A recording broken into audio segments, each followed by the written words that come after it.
అప్పటికే భయపడాల్సిన పని ఏం లేదు. ఎవరు ఎలా అడిగలరు ఇల్లు మరి జరిగింది కాబట్టి జరగకపోతే మేము రాం కదా.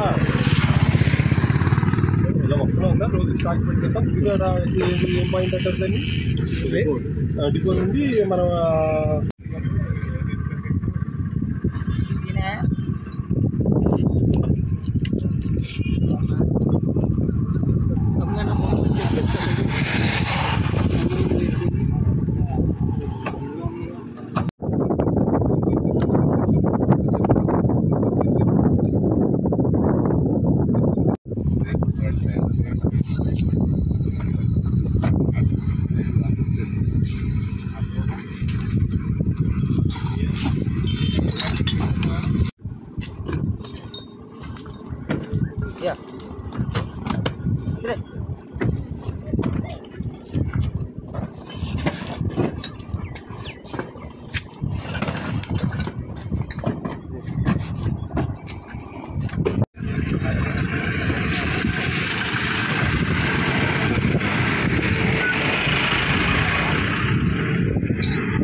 ఉదయం బయలుదేరిందండి. గుడివాడ డిపో నుంచి సర్కేసుకుని బయలుదేరింది.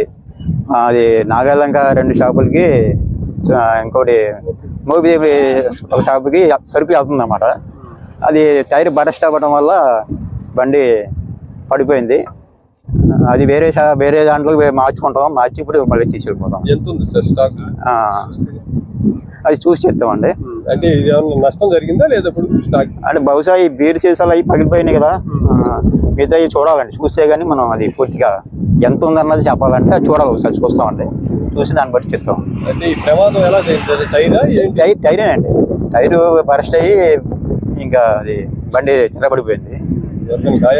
ప్రస్తుతానికి అంటే కొద్దిగా డ్రైవర్కి కొద్దిగా చిన్న చిన్న తెలిసిందండి.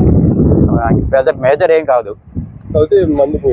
మందు మాత్రం అదే మన ఈ బీర్ సీసాలు గాజు సీసాలు కాబట్టి కొద్దిగా అవి పగిలిపోయాయండి. అవి ఎంత అన్నది మనం చూసి కానీ మనం చెప్పలేమండి. 3 షాపులు చేస్తుందండి సరుకు గుడివాడ డిపో నుంచి.